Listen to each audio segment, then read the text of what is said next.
All right, let's get started. So we are still talking about strings, but the topic in this video is going to be more specifically using method.com with a string handling library.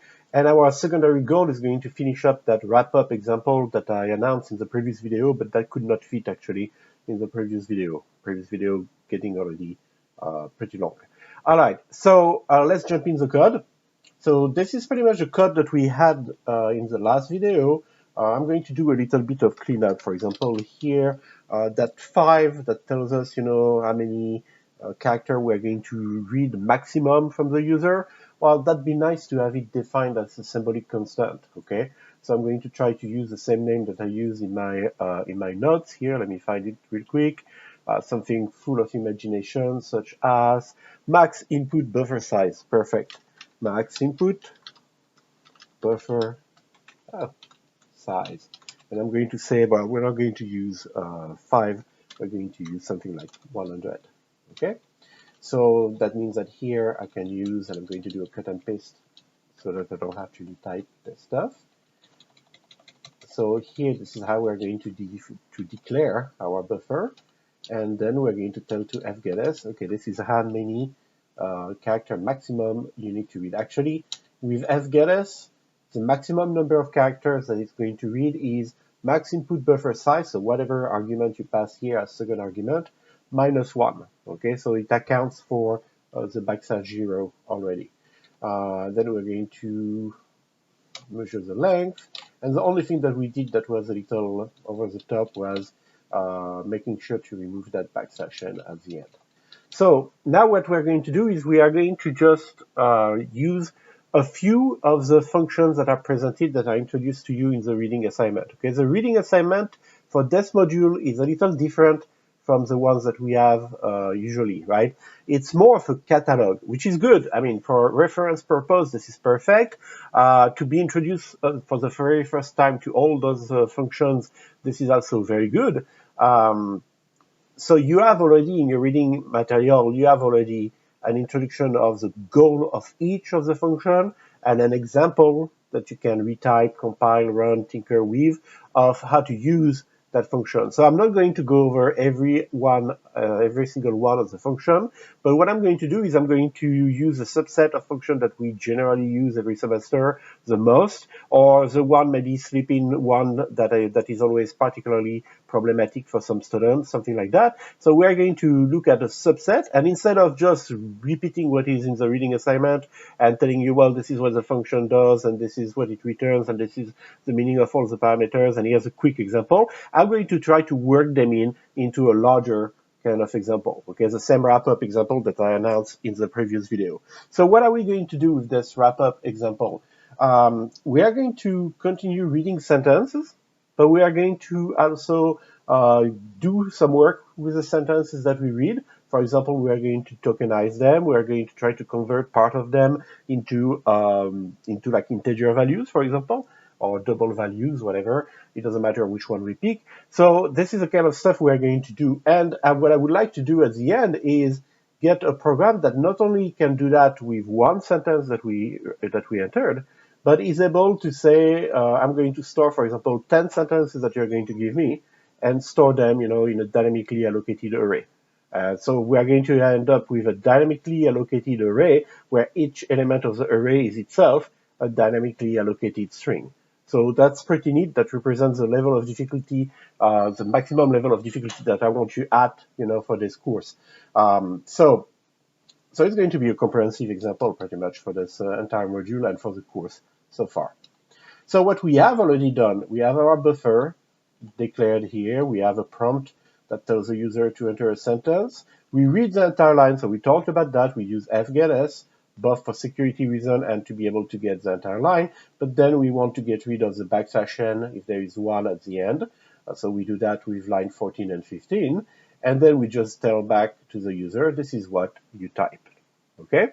So first thing that we can do here, let's see, we are running this like this. So first thing that we can do is get rid of that buffer. What I mean by get rid of the buffer, I'm not going to remove it actually, this is a poor formulation on my part, sorry about that. What I want to do is, after I'm done using the buffer to read a string, I'm going to employ the same trick that I already illustrated in the previous video, where we are going to dynamically allocate another string that is just big enough to contain all the characters plus the \0 for the message that we just read from the user. So the buffer is arbitrarily large, okay? Like, for example, 100 character, 500 character, whatever you want, 1,000, right?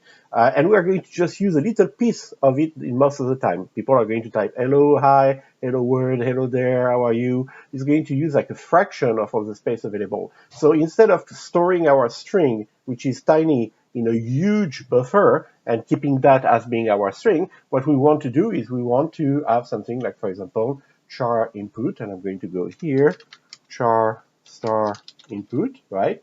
And we want input to point to a new string, which is going to be a copy of whatever the user entered, but that new string is going to be perfectly sized, it's going to be a tight fit around the number of characters that the user entered, plus, of course, always 1 for the \0 at the end.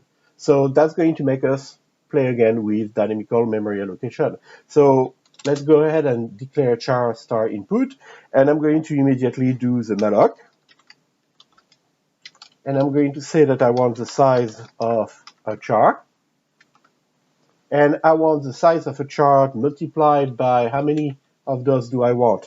Well, I already measure the length of what the user typed, so the number of character len, plus 1 for the \0 at the end. And then I want to convert that back to a pointer on character so that I can assign it to input. Okay, so there you go. We have our dynamical memory allocation. So in order for me to not forget to deallocate, I'm going to write free input here right before the end of my program. As we go forward and we add more stuff to our code, right, I'll revisit that. I might change that, I might remove it completely, I might do something different because I'm going to allocate more than one string, per execution of the program. So we'll take it as it comes, okay? But for now, I don't want to write code where I have a memory leak, even though the code is going to be very short-lived. It's going to run, read a sentence, then terminate. So technically, that would not matter much, okay? So I have my dynamical memory allocation. Let's make sure that we have here something that compiles. Enter a sentence, hello there. Is it still working? You typed hell. No, I didn't type just hell. So there's a max input buffer size missing somewhere here. Let's see. Char buffer, this, or I didn't save my file. Maybe I didn't save my file. I didn't pay attention to that. Let's try again to compile. Get it out. Hello there. No, there we go. So it was a file that was not saved. So the entire line is read. It's stored. Then I allocate dynamically enough room here to just store pretty much a string hello there somewhere else. And now what I need to do is I need to copy what is in buffer currently into input. And then I'll display input just to make sure that, I still get what I put into the program as a result, okay? So how do we do copies? Well, we're going to talk about strcpy, string copy. So this is another one of those functions that comes from string.h, so make sure to include the appropriate header for from the standard library here, okay? And the way it works, it's one way that I use to remember the order of the parameter for string copy is to think of variable assignment. When you write a variable assignment, like x equals 42, you write first the variable, the destination where the data is going to be written, and then after that you write the source of the data. Okay, so it could be an expression, could be a call to a function, could be a value just like 42. So the same way that you go, the left-hand side is where the data is going, the right-hand side is where the data is coming from. When you call strcpy, string copy, okay, you are going to specify two arguments. The first one is the pointer to the beginning of the string where you want to write things. So in our case, we want to write things inside the string input. And then, separated as usual by a comma, the pointer to where you are going to take the data from. So here we are. We know that we allocated input already with the right amount of character plus 1, okay? So we can store a copy of hello there and a \0 inside of it. We are going to go fetch that data from the buffer, copy it into input. So the buffer is still huge. We're still using a fraction of it just to write down hello there \0. And now we have input that is the perfect size, and we are copying the data inside of it. And then the only thing we have left to do here is, why not display back, what we typed, but this time we're going to use a variable input just to make sure that the correct data was copied over. So this time I didn't forget to save my file. This is always a plus, right? So compile, read it out, enter in sentence, hello there, people. Hello there, people. Okay, but this time, so we have a buffer still in memory, and we have a dynamically allocated string, and at the end of the execution, which is not really long after we display the string back on the screen, we deallocate on line 23 this dynamically allocated string. Now, what about this one? Remember, this one is a local variable in a function in the main.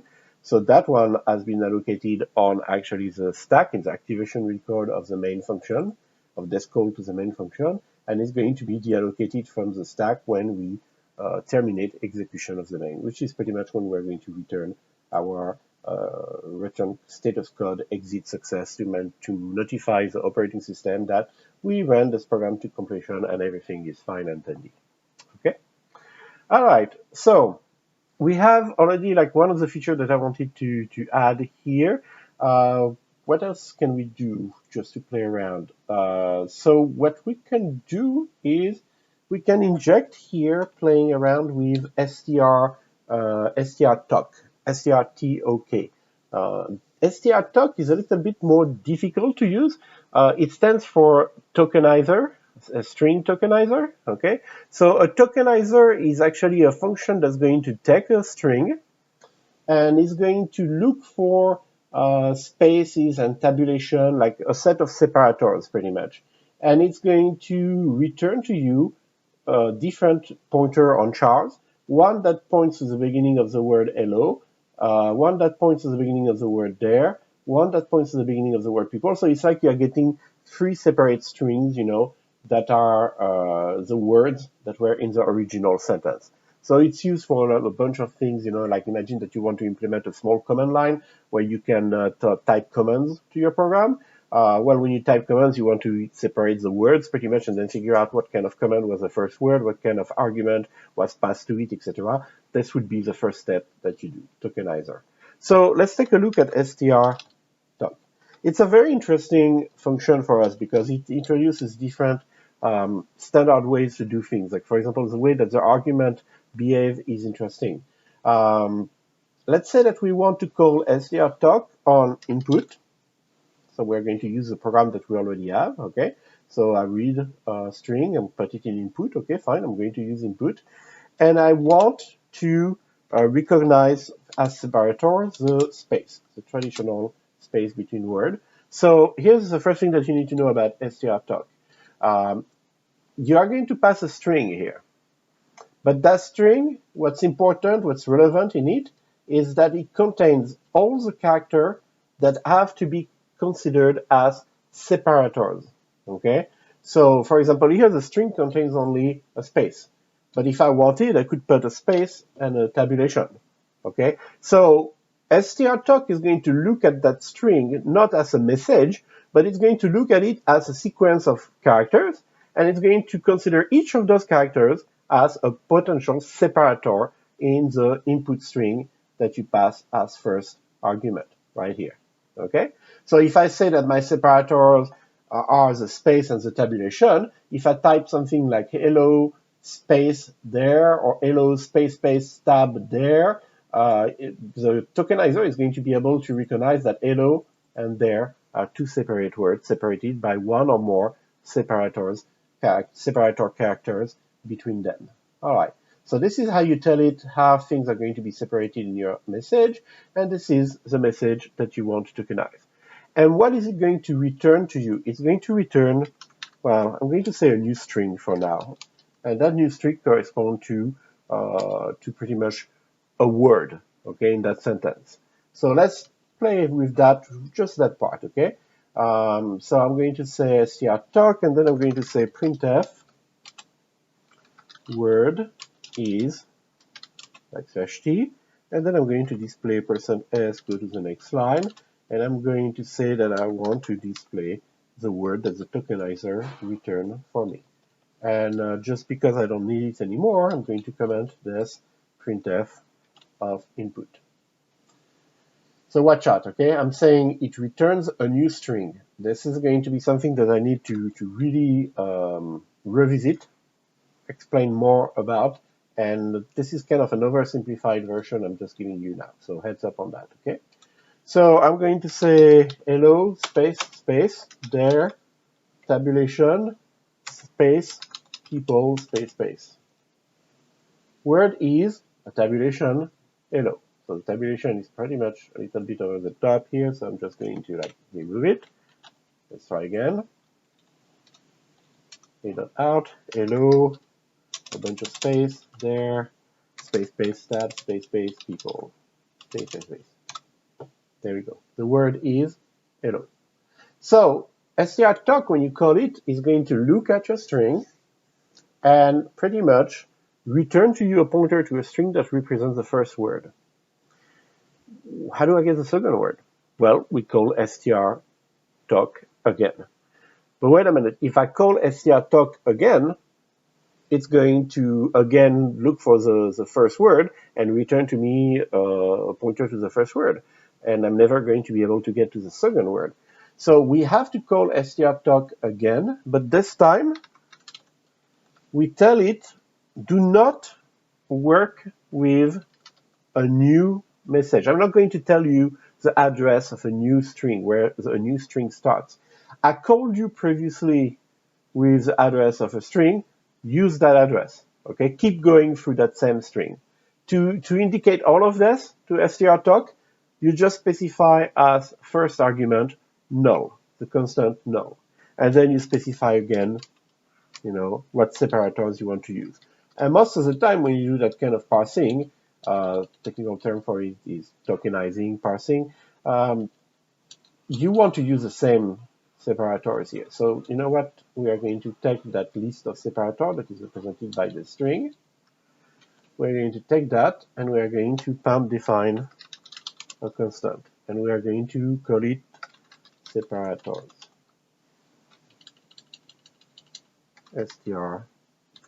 strtalk separators. There we go. So we're going to say with a symbolic constant that this keyword corresponds to the string space followed by a \t, and we're going to go everywhere we call strtalk, and we're going to insert that symbolic constant. Here we are. So I'm calling again for a second time strtalk, and it's going to return to me again a pointer on, this time, the next word. So I'm going to say here word number 1 is, there we are, and then I'm going to do the same thing for word number 2. So let's cut and paste this, so we don't have to retype it. Printf statement here, and after I have been fetching the second word, actually, you know what? Let's call this word 1 and word 2. I'm going to change that in a few minutes, but for now that makes sense, given that we are doing everything by hand like this, one word at a time.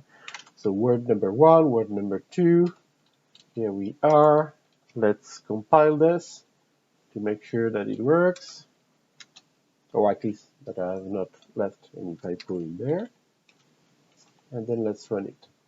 So hello, space, space, space, there, space, space, tab, space, people, space, space, space, how are, space, space, you, space. First word hello, second word there, and you will notice that all the white spaces and tabulation that I actually typed have been ignored, right? So the first time I call strtokenize, it returns hello. The second time it returned there. If I keep on calling it, it's going to go through the entire sentence. So how do you know that you're done? Well, if instead of returning to you a pointer on char, strtalk returns the value null, that means we are done. Okay, there was no more words for the function to extract from your string.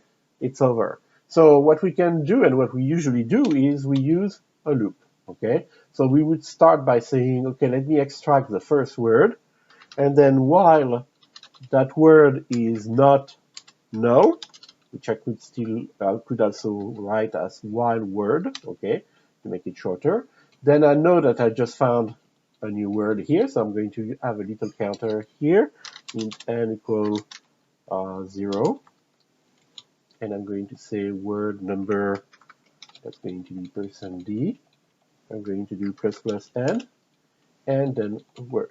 So I'm going to display the word number something is word. I start counting at 1, all right? And then I'm going to, I don't need to redeclare another variable. I'm going to reuse word for now, and I'm going to say word is strtalk of null strtalk separators, like so. There we go. And then I go back, branch back to the beginning of my loop, and test, did I just get a null? If I got a null, I quit. Otherwise, I would display word number 2 is, and what the word was. So let's give it a try. Let's save this. Go here, compile, run. Space, hello, there. So I'm not going to say it out loud. How are you? But I'm putting spaces everywhere, tabulation, stuff like that. Hello there, how are you? And that's it. We reach the end of the tokenizer. So being able to use strtalk is useful because you don't have to reinvent a tokenizer, even though as part of the apprenticeship exercise, we are going to actually rework our own tokenizer. Why? Because this is a great exercise to make sure that you know how to work with strings in the C language. So that's why we do it. But for practical purpose, when you have to use the features of a tokenizer and you are not asked explicitly to write your own, then what you want to use is strtalk. Okay.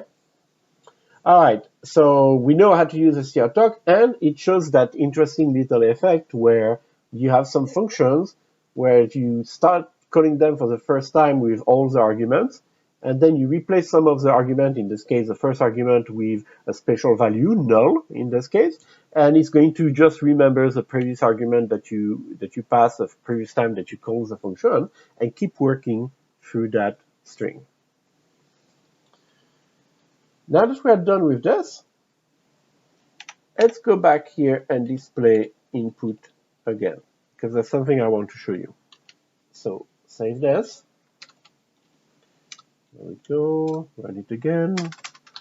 Hello there, how are you today? Okay, hello there, how are you today? So all the words were extracted. Awesome. And then on line 29, we have this printf that says you typed, and then there is a %s here, and it shows me that I typed space, hello, and then end of string. That's not what I typed. Okay, so input has been modified. Let me show you exactly what happened. What we have here, we have a situation where input was, so how was it defined? As a pointer, perfect. So input was a pointer to a dynamically allocated array of character. Okay, and that array of character was of size appropriate for storing a message like hello, L, O, and then \0. Okay, so we were able to store exactly what we needed inside that character, and the pointer pointed to the address where the H was located in memory. So nothing new there. And then we called strtalk, and the first time we passed the value that is inside of input. So that memory address, whatever it is, let's call it alpha.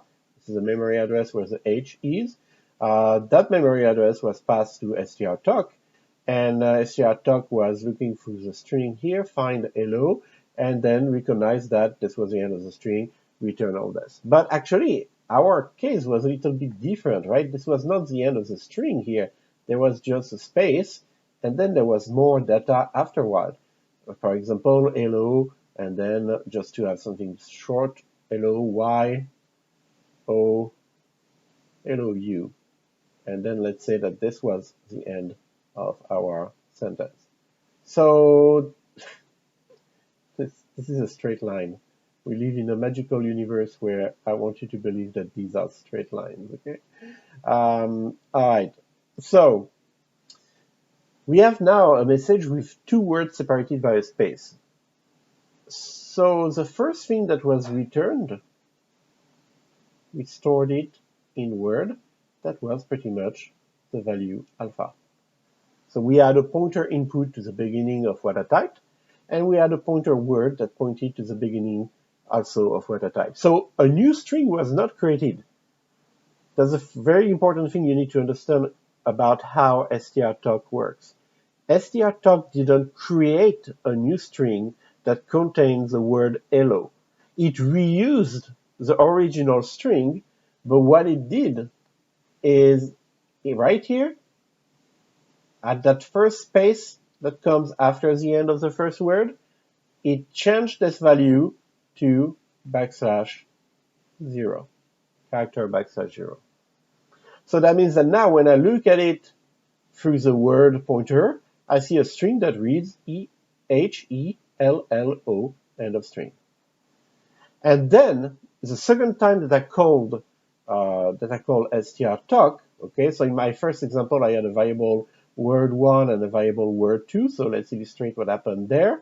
Okay, the second time I called it, what happened is that it skipped all the spaces that were there, so in this example only one, and it gave me a pointer to where the next word in the original string started.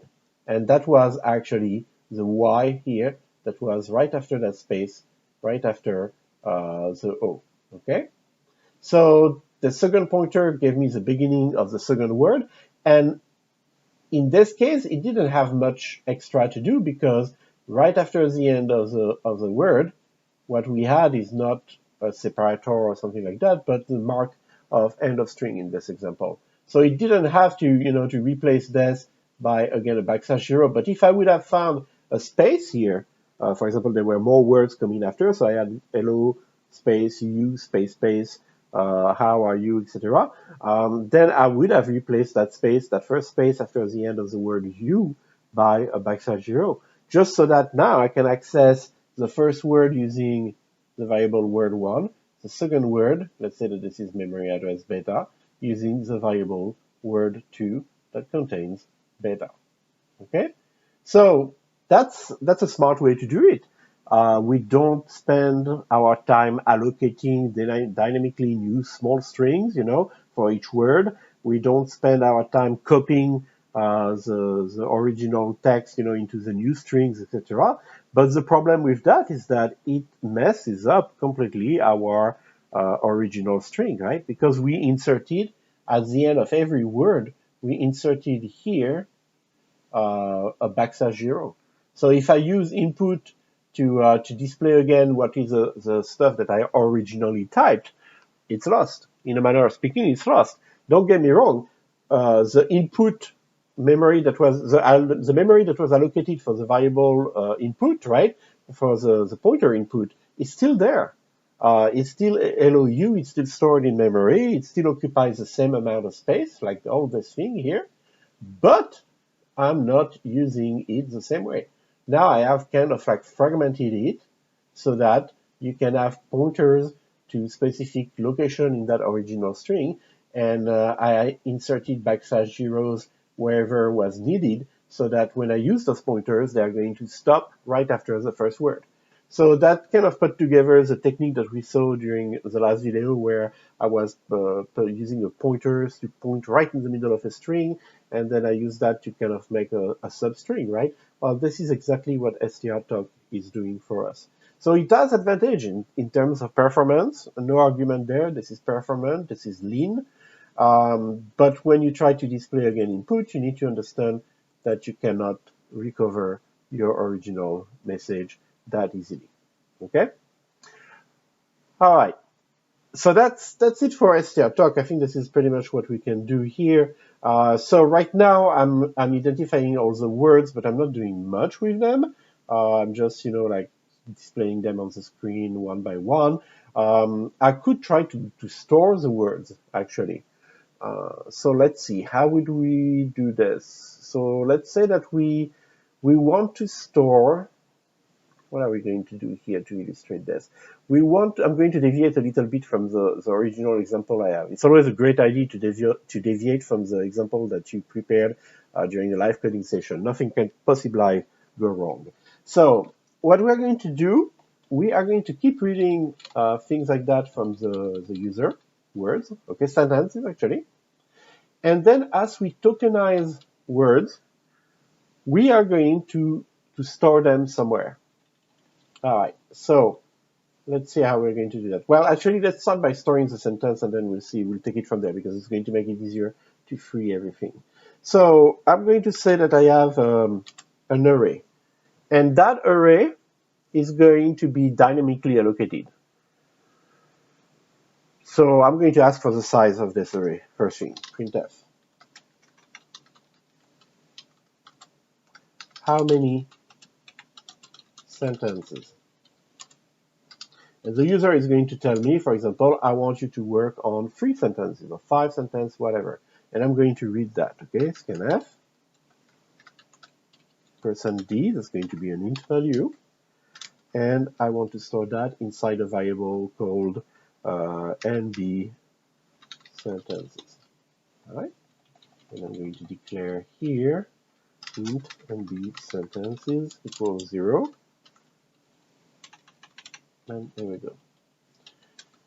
So give me a number of sentences. If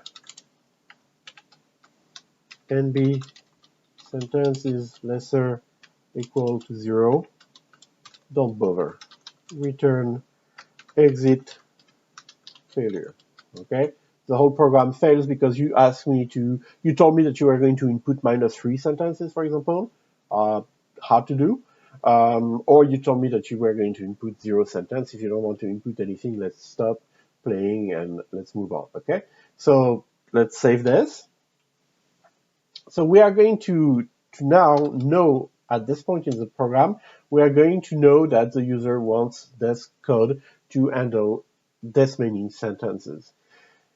This is a code to read one sentence, remove the \n at the end, allocate dynamically buffer, it's not a buffer, allocate dynamically a perfectly sized area of memory to store exactly what was typed, copy it into that area of memory, and then whatever we did here with our str talk, which I'm going to comment out for now. We're going to first start by storing all of our sentences, okay?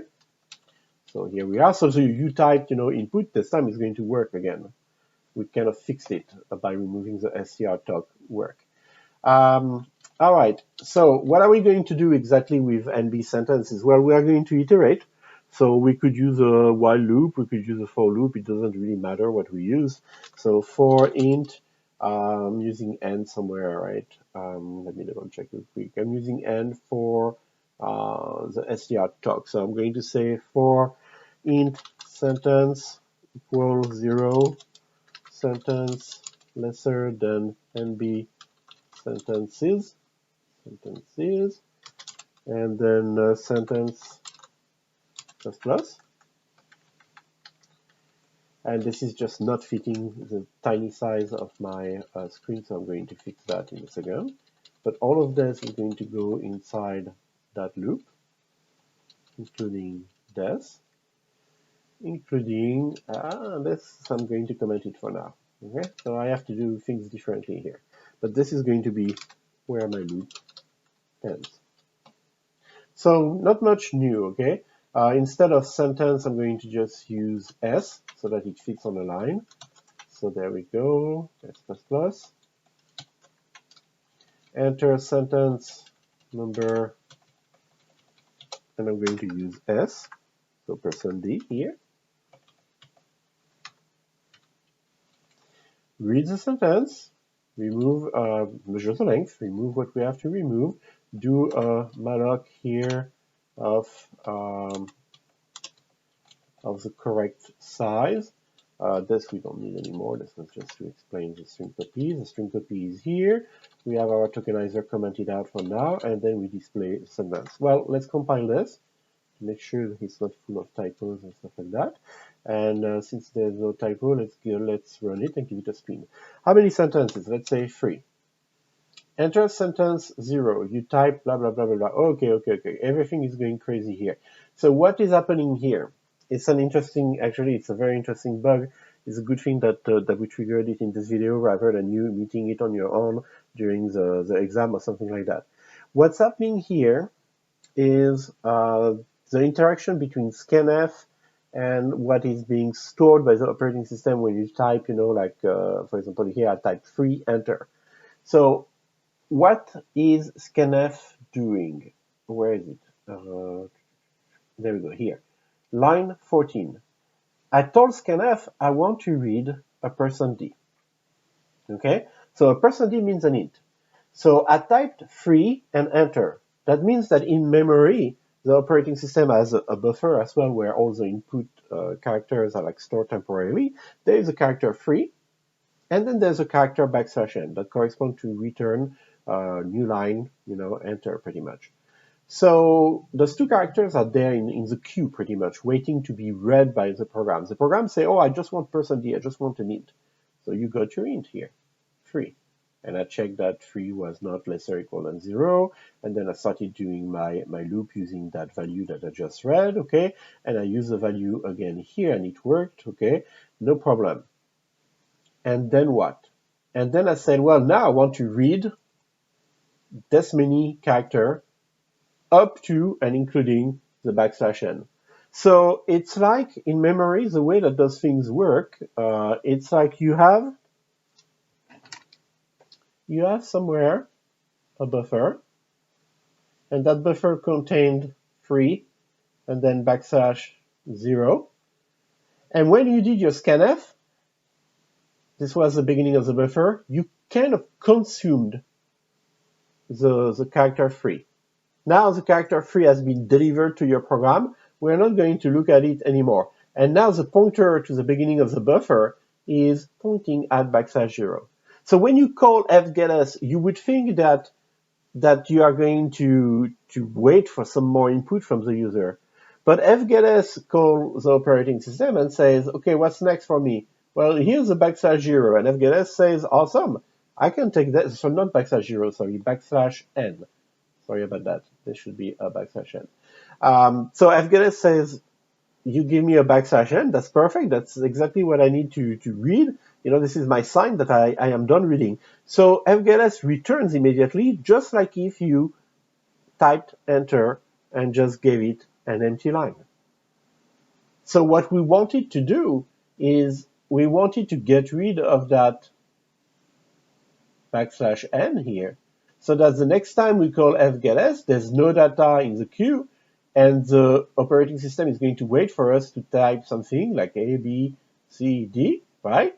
And then fgetS is going to be able to consume A, B, C, D up to the \n, and then realize the line is over, that's it, I'm going to return my result. So this is a very common problem that people encounter when they use a series of scanf, in a loop or something like that, or in our case, a scanf and a fgetS. So what are we going to do to get rid of that? Well, there is a very easy way to get rid of this. After a scanf like that, if you know that you are going to have a trailing \n and you want to get rid of it, you can say, fgetS. And you are going to say, for example, here, do we have buffer? Yeah, buffer is already declared. Awesome. Buffer max input. Oops. Buffer size. Actually, I could use even just 1 here. And then std in. I could use just 1, assuming, that I typed 3 and enter. But if I typed 3 and some text and then enter, then that text is going to be the next thing that fgetS is going to do. Whoa, messy, okay? So I'm going to get rid of everything I can here just to make sure that after I'm done executing that fgetS, there's nothing in the queue pending, in the operating system for me to read. And the next time I call fgetS, then the program is going to pause and stop and say, well, I need to wait for the user to enter some new data. I'm going to show you exactly how that behaves, okay? So Control S, Control C here to stop execution, recompile, run again. How many sentences? 3. Enter sentence number 0. So I typed 3, enter. So what was in the queue is to be read by the program is the character 3, the character \n. The scanf read successfully the 3. The fgetS read everything that was coming after the 3 up to a \n. Well, there was just a \n, so it just consumed that, okay? And return, I didn't do anything with that buffer because I didn't care what was typed after the number 3, right? And then the next time I called fgetS, well, here we are. There's nothing to consume anymore from the input buffer, so the stdin, the standard input. So now the program is waiting for me to type something. For example, hello there. You type hello there. Enter sentence number 1. So now I'm going to go to the next sentence, and so on, so forth. Okay? So this works. Another interesting thing I want to show you is, what if I type 3 sentences, please? Enter. Same thing. If I didn't have that fgetS, I would read with the scanf the 3, and then everything else would be left in standard in stdin, standard input, for me to consume next time I read something from stdin. And that would be what I get. But here, I consume all of this with this fgetS on line 15, and the next time I call fgetS on line 22, well, here we are. It's waiting for some new data. Just to show you the difference, let me stop it. Let me comment temporarily that fgetS here on line 15. And I'm going to go back here, compile again, run again. And I'm going to say 3 sentences, assuming I can type, please. There we go. Enter. And this is exactly what I was talking about, okay? You typed 3 space sentence space please enter. So what's in standard input for the program to consume is 3 a space the letter sentences space please and then a \n. Okay, and you call scanf. Scanf only consumes the 3. And the next time you call a scanf or fgetS, etc., it looks at stdin, and what's left in there is space sentences space please and a \n at the end, and it's going to consume that. So I didn't even have a chance to type my sentence number 0, okay? It took whatever was left over from the previous thing that I typed before to hit enter and use that. That's not the kind of behavior I want. And this is a really annoying behavior when you stumble across it by yourself as the exam without having encountered it, first in a lecture, in an apprenticeship video or something like that. So we are going to correct that by reading the buffer here. There are different ways we could do that, okay? This is a quick and dirty ways to clean up your stdin pretty much, but that's going to just work fine for us here. So we have cleaned our stdin. We are now reading the sentences one by one.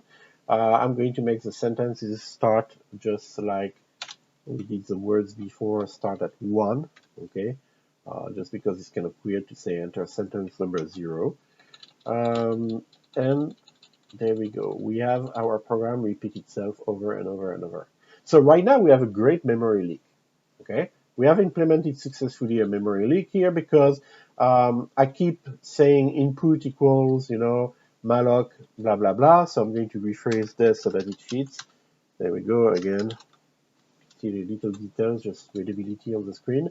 So I have a star input. Originally it's null. Then I'm going to call malloc. Now I get like a string allocated. The address of where that string begins is stored inside input. And then I iterate again, and I overwrite what I have in input. I allocate a string for the next word, etc. And I never deallocate what I allocate.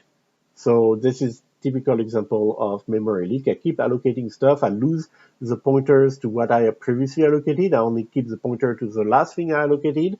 And those other things that I allocated are still floating in memory, unable to be released. Okay, they are kind of like in the limbo of memory allocation there. And they cannot be freed anymore because I lost the address. And I don't even bother calling free at all in my program. So typical memory leak situation there. So I'm going to fix that, okay? But before I fix that, let me finish up developing like the feature I wanted to implement here, which is I want to keep that input here that I copied. I want to keep it. Let me remove the tokenizer because we're going to probably not have time to play more with the tokenizer, unfortunately. But let me remove it for now. And what I want to do is I want to keep the whole sentence. So instead of keeping the words, I'm going to just get to keep the whole sentence. I want to keep it in a dynamically allocated array. So when you tell me that you want this many sentences, what I'm going to do is after I do my sanity check here, making sure that NB sentence is actually greater than 0. If it's the case, if it's good, then what I'm going to do is I'm going to allocate an array of pointer on char. I want to dynamically allocate an array where each element is a pointer on char. So how do you dynamically allocate an array of int? Well, you get an int pointer, and you say, so this is for a dynamic array of int, okay? I'm going to show you that first, and then we're going to transition to what we actually want to do in this code. So a dynamic array of int, you would write something like that, malloc size of, so this is a size of one element, an int, times n, the number that you want, okay? So this would dynamically allocate an array of n int cells and put the address of the first one of those cells into the variable ptr. We've done that, okay. But what I want to do here is I don't want to play with int, I want to play with strings. And I don't want to allocate a dynamical array of char, I want to allocate a dynamical array of char star. Every element in my dynamically allocated array is going to be a pointer. So if I try to represent that graphically, let's go back to the whiteboard for a second, and I'm going to try to erase all of this in one. Kinda. Okay, this is a nice attempt. Yeah, it almost worked. There we go. No, this one doesn't want to. We might have to deal with that one because for whatever reason, this doesn't want to be erased. Ah, there we go. All right. Okay, so what we have here is, here's my pen. What we have here is we have, I lost my train of thought here for a second with that resistant to erasure little widget. So we want to allocate an array. Dynamically allocate an array. So we are going to have a pointer variable, let's call it P, okay? It's going to point to the first element. This whole area is going to be dynamically allocated. And each element of that array is going to be itself be a pointer on character. Why? So that eventually I can put here the address of the first character of a string of character. Okay, so this is going to be the \0. This is going to be, for example, the H. I'm going to skip the single quotes and an I. So this is a string I, for example. Okay, so I want, this is a structure, the data structure that I want to be able to play with. I want to have a dynamically allocated array of pointers that eventually are each going to point to a string. So how many do I need? Do I want actually? The number that I want is NB sentences. Okay, so this is how many of those guys I want. And what am I going to put inside each of those? Well, this is going to be the input at iteration number 1, the first iteration. This is going to be input that I'm going to save here at iteration it number 2, this is going to be input at iteration number, well, nb sentences minus 1. Okay? That's the name of the game. This is what we want to achieve. So we are, I would say, probably halfway there already. We have our loop. We are reading like sentences one by one. We know that around here we are going to insert input in our dynamical array, but we still need to create the dynamical array. So let's use that as a pattern, because if we know how to do things with an int, we're going to try to derive from there what we need to do for this particular dynamical array. So we saw that our element, the data type of our element, is not going to be int. It's going to be char star. So you know that the size of takes as argument the data type of the elements that you want to have in your dynamically allocated array. So if you want a dynamical array of int, you put int here. If you want a dynamical array of pointer on character, which are strings, then you put pointer on character, char star. Okay, that's the first thing. How many do you want? Well, in our case, it's nb sentences. Okay. And what is the data type then of our PTR, of our pointer P, or whatever we want to call it? Is it char? Is it a single character? No. Is it char star? Well, it would be char star if we were allocating dynamically an array of char. But I'm allocating dynamically an array of pointer on character. So it is a char star star. It is a pointer on a pointer on character. Again, going back to the whiteboard, okay? Let's talk a little bit data types here. I'm going to take a different color. What is the data type of each of those cells? Char. Okay. What is the data type of this element here? And all the element of this array? Char star. Therefore, what is this? This is the address of an element. Let's call the address alpha. This memory address is address of an element of type char star. So when you have the address of an int, it's a pointer on int. When you have an address of a char star, it's a pointer on char star. So this here is a pointer. The data type is pointer on char star. I'm writing it right to left, okay? This is a pointer on a char. So a pointer on a string. Make sense? All right. Like I said, this is kind of like a peak of difficulty, intricacy, okay? But this is why we cover it during the lecture, so that you can see during the lecture, practice during exercise, ask questions during office hours, and posting on forum, Piazza, whatever we use this semester, so that you can get the help to, get to grip with actually the level of difficulty we want you to be able to face during, for example, the final exam. So now that I unrolled my entire logic here, I can remove that silly example that I was just using as a starting point, okay? And I have allocated my my array, okay? And I'm going to call this array. Did I use sentences somewhere already? No, I didn't. Perfect. So this is going to be sentences. And I'm going to break the line. I don't even know if that's going to work. Ah, almost. Well, we can make it work.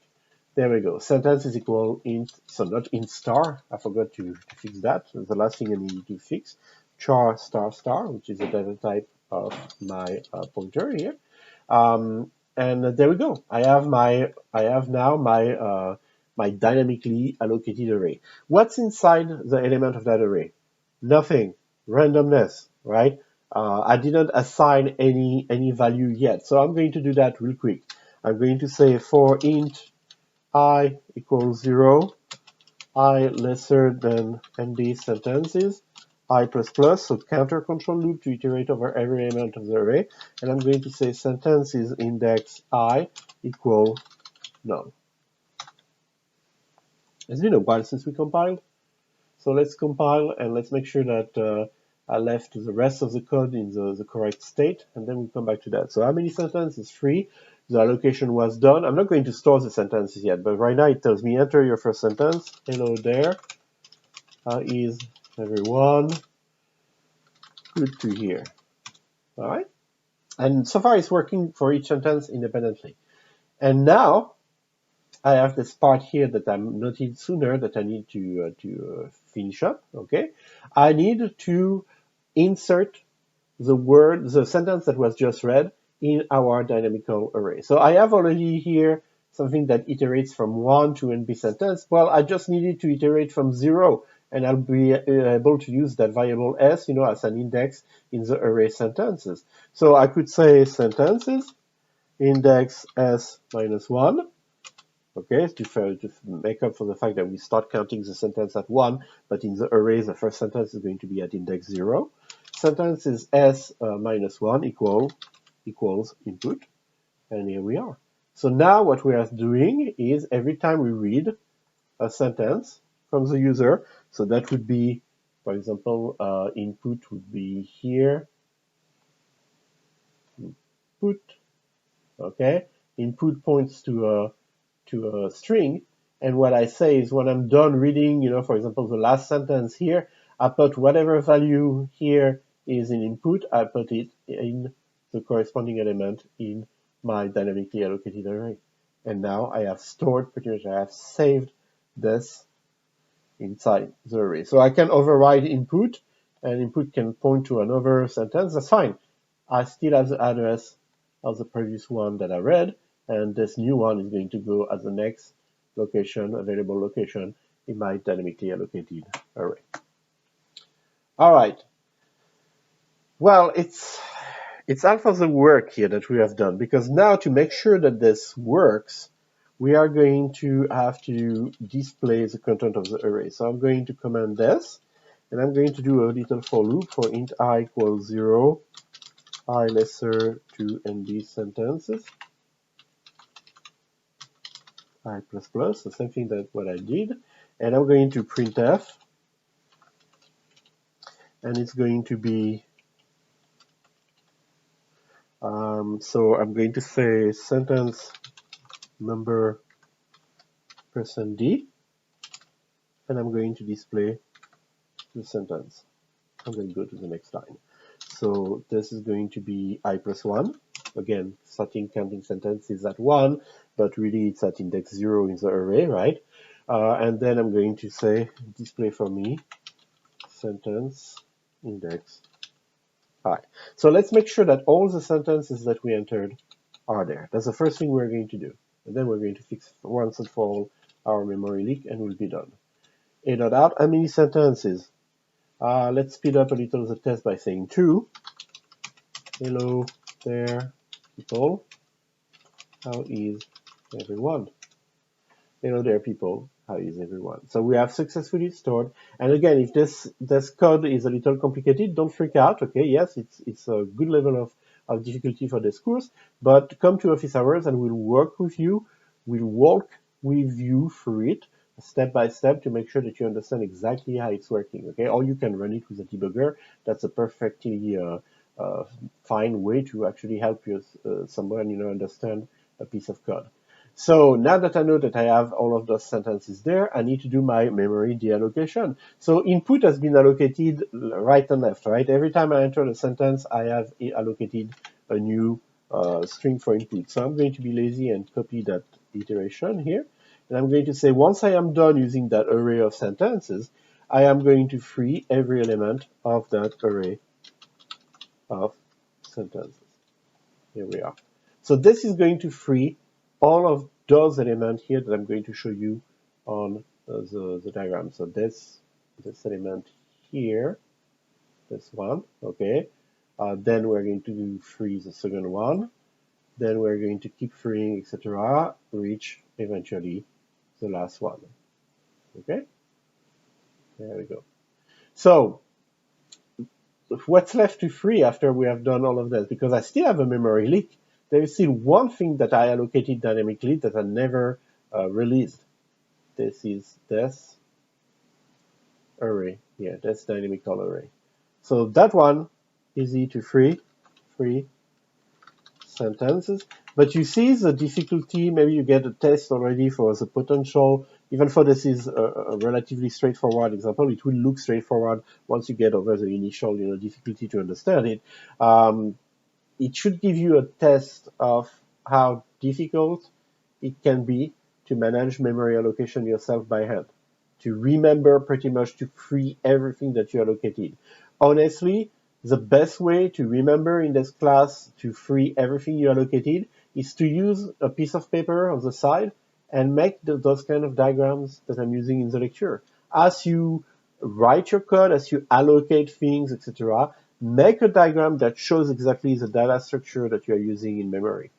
And that way, it's much easier to not forget to deallocate, for example, this huge array here that you had initially allocated. Okay? If you don't do a memory diagram like this, then it's very easy to say, oh, I'm going to deallocate all of the string that I allocated with malloc here inside the loop, because there's a bunch of them, and then you simply forget all about that initial array that was also dynamically allocated. So we have a nice little program here, good level of complexity for this course. Okay, the kind of stuff to expect at the end of the semester. With a bunch of memory allocation, application of memory allocation to strings, usage of different method for function for string like strcopy, strlen, strtalk, etc. The only thing that we didn't cover is actually the conversion to a long or double. I'm going to leave that maybe for exercises or something like that, but it's covered in the reading assignment. If you have any questions, please feel free to use the forums and post there, forums, Piazza, whatever we use this semester, like I always say, or come to office hours and we'll help you out with those, okay? But we have already a lot of material in this video, so I'm going to wrap it up now. As usual, thank you for your attention, and I'll see you in the next video.